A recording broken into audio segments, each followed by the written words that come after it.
Bien, en vivo en Puntal AM volvemos a hablar sobre la ley de alquileres, que finalmente esta semana obtuvo media sanción en diputados, ahora se verá qué pasa en senadores, pero lo cierto es que se generó gran revuelo. Primero porque la oposición quería plantear la revisión de esta ley, cuestionadísima ley de alquileres, pero desde el oficialismo en algún momento amenazaban con no dar quórum para el tratamiento de las modificaciones que oportunamente se estaban pidiendo con diferentes proyectos, ¿no?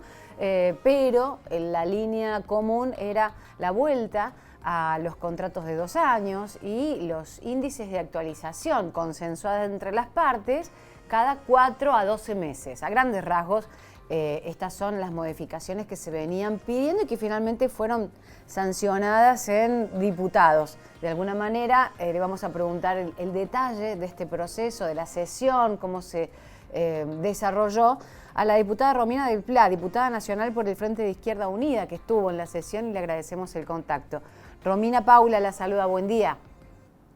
¿Qué tal, Paula? ¿Cómo te va? Buenos días. Buenos días. Bueno, decía, usted estuvo en la sesión, ¿cómo se desarrolló? ¿Cómo fue esto? Que al principio, desde los medios, teníamos que decir que no sabíamos si iba a darse el tratamiento, porque no sabíamos si iba a darse el quórum. Bueno, usted que lo vivió en primera persona, ¿cómo estuvo todo eso? Bueno, la sesión fue pedida por el bloque de Juntos por el Cambio y también algunos de los bloques federales, los bloques del medio, y también con la firma de los libertarios de Javier Milei. Y justamente fueron estos sectores los que dieron el quórum para el inicio de la sesión.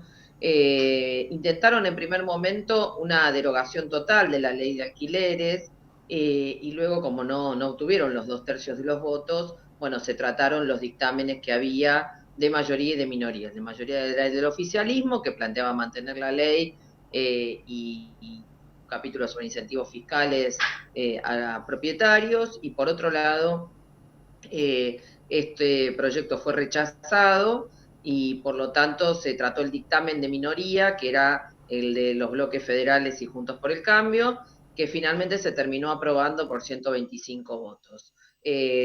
Como vos bien resumías, las modificaciones que se introducen con este proyecto en realidad eran pedidas por los propietarios, no por los inquilinos. Justamente las medidas que se han aprobado son completamente negativas para los inquilinos, porque los pocos puntos favorables que tiene la ley de alquileres, que todavía sigue en vigencia, es justamente el contrato a 3 años y la actualización anual y un índice de actualización que combina inflación con evolución de los salarios registrados.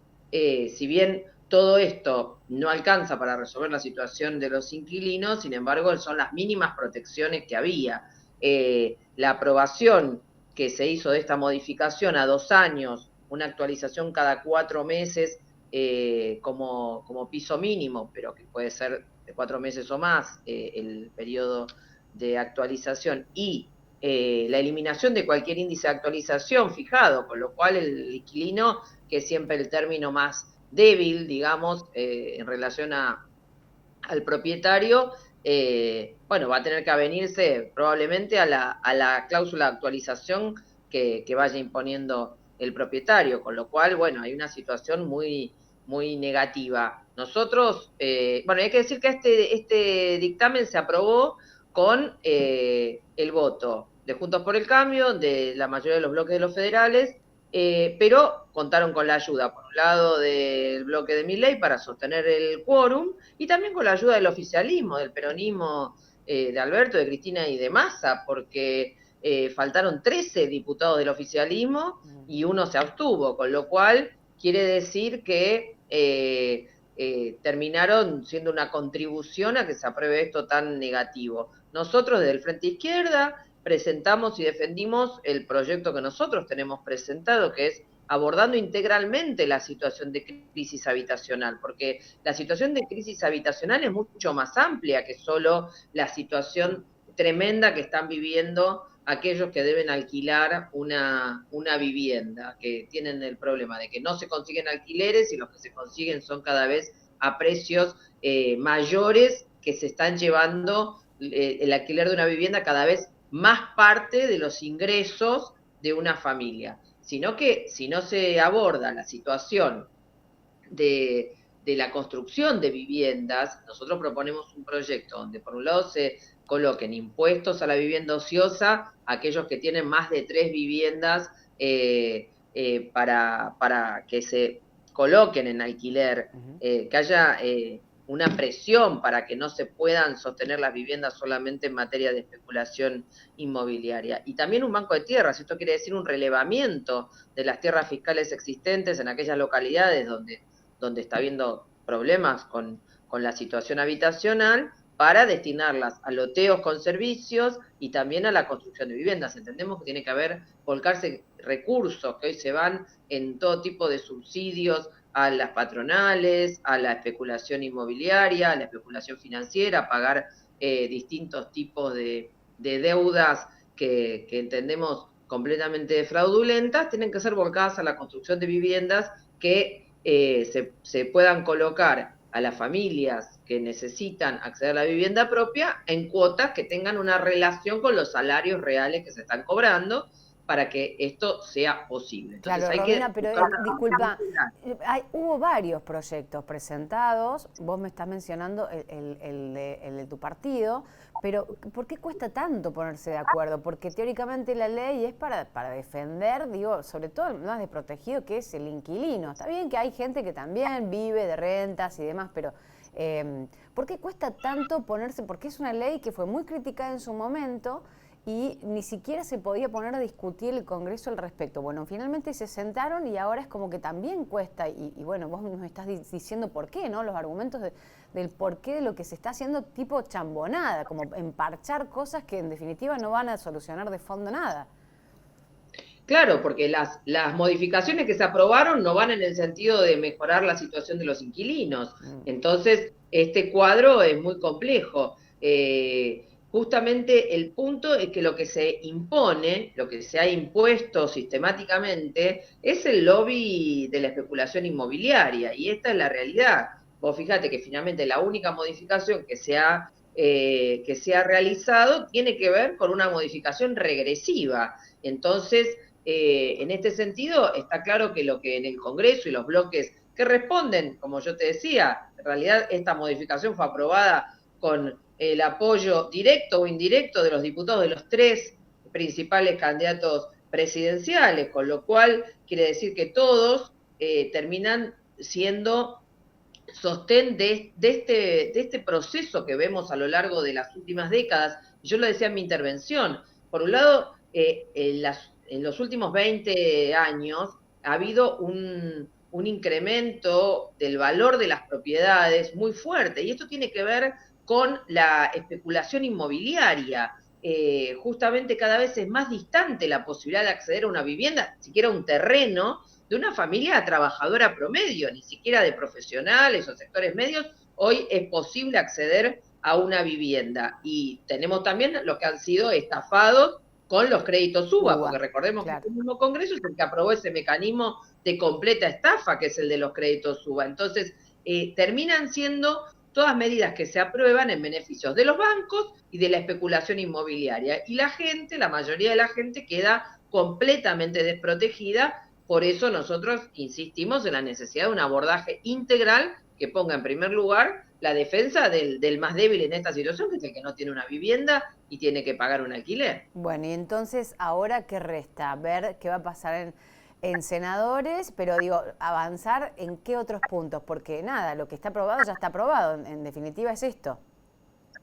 Sí, esta modificación, que es regresiva, todavía no tiene aplicación, porque resta ver si se va a tratar o no en el Senado. Bueno, hay algún planteo de que el Senado no sesionaría en función de aprobar esto, dado que el oficialismo está en contra, pero bueno, también allí hacían gala estos mismos sectores que siguen aprobando cosas regresivas de que, bueno, después del eventual resultado de diciembre, suponen algunos tendrán mayoría para poder avanzar con una derogación total, que significa darle la vía libre completa a la especulación inmobiliaria. Lo que nosotros entendemos es que hay que seguir reforzando una organización y un reclamo, así como se organizaron los hipotecados UBA, también deben organizarse los inquilinos y todos aquellos que no tienen acceso a la vivienda, porque el reclamo de derecho a la vivienda tiene que ser colocado como un reclamo que debe ser de algún modo impuesto, ¿no? Hay que pelear por él para que efectivamente se vuelquen recursos a la construcción de viviendas, al loteo de terrenos fiscales. Por eso nosotros proponemos un banco de tierra, un relevamiento de qué tierras fiscales hay disponibles y donde no hay fiscales privadas que puedan ser utilizadas para justamente avanzar en la situación de resolver esto que es acuciante, y te puedo asegurar que es acuciante en todas las localidades del país, porque no es solo en la zona del AMBA o en las grandes ciudades, sino que en todas las localidades cada vez es más difícil el tema del acceso a la vivienda y el tema de alquilar una vivienda, ¿no? Entonces me parece que es un tema por el cual, bueno, va a haber que empezar a organizarse y a reclamar para que de una buena vez aquellos que integran los bloques mayoritarios y los que aspiran a gobernar o a seguir gobernando, tengan que tomar medidas en favor de los que no tienen vivienda, en lugar de seguir tomando medidas en favor de los que se van apropiando de tierras y van teniendo todo tipo de beneficios impositivos para seguir construyendo, por ejemplo, torres que nadie habita, o para seguir especulando con countries y con otras cosas que no resuelven el problema de 4 millones de familias que hoy no tienen resuelta su situación habitacional. Romina, mencionabas recién en el proyecto que ustedes presentaban la necesidad de un relevamiento de terrenos fiscales. ¿Hay algún estudio en el que se pueda basar? ¿Hay algo previo hecho en todo el territorio nacional en el que se pueda ver algún número de eso? Mira, no, solamente hay claridad porque la AVE, que es la Agencia de Administración de los Bienes del Estado, tiene un relevamiento de los bienes nacionales, que son, justamente hay una denuncia sobre que gran parte de todos esos terrenos se destinan a la especulación inmobiliaria y no a la construcción, por ejemplo, de viviendas, respetando a la vez aquellos terrenos que tienen que quedar para sostener una forestación, para sostener espacios verdes y no alterar más la situación ambiental, pero no hay un relevamiento ordenado. Por eso nosotros proponemos crear este banco de tierras, justamente para ver dónde hay que destinar una parte, por ejemplo, al loteo, para loteo con servicios, porque hay gente que quiere, puede, le parece que una opción sería poder acceder a un terreno e ir construyendo su casa de a poco, como casi todas las familias que integramos han hecho este proceso en su momento, muchas décadas atrás, y otras que estén destinados a la construcción de planes de vivienda que a los cuales se puedan acceder, vuelvo a insistir, con cuotas que sean pagables con los salarios actuales, ¿no? Porque aún quienes tienen salarios promedios o incluso un poquito más altos, si van a cualquier banco a pretender sacar un crédito hipotecario, se van a encontrar bueno, me das con pie que lo para bueno que van a finalizar, hacer es algo perdón, imposible. me das pie para finalizar la nota preguntándote, hablando de esto, de la posibilidad de tratamiento con los créditos UBA, ¿no? Los hipotecados UBA que vos mencionabas recién, y se cansan todo el tiempo, tenemos notas al respecto pidiendo que se trate la modificación, ¿no? En lo que están ellos como rehenes, que son los créditos hipotecarios UBA. ¿Hay alguna novedad? ¿Hay diputados que se puedan hacer eco de estos planteos? Mira, hace cosa de un mes y medio, un mes y medio, la anterior sesión o la anterior se trató la modificación y se aprobó una modificación que nosotros acompañamos con muchísimas críticas, porque era un parche, pero se aprobó un límite a los incrementos y una alternativa para pasarse a una figura, a un índice de actualización de acuerdo a la evolución salarial y salir del mecanismo de la inflación. Es un paliativo, un mero paliativo, pero bueno, la verdad que las asambleas de los hipotecados UBA nos pidieron que acompañemos porque entre nada y eso era mejor eso, así que nosotros hicimos una fuerte crítica de los límites y también defendimos los proyectos que nosotros habíamos presentado, que eran integrales, pero bueno, para que saliera finalmente acompañamos con estos límites. Resta que lo trate el Senado esto, que es el gran tema que todavía queda pendiente. Romina del Pla, diputada nacional del Frente de Izquierda Unida, muchas gracias por la nota. Gracias a ustedes, que tengan muy buen día. Igualmente. Bueno, al respecto de lo que significan estas modificaciones parciales, no se soluciona la cuestión de fondo, según decía Romina del Pla, la diputada con la que acabamos de conversar en Punta la M. Hacemos una pausa y ya seguimos con más.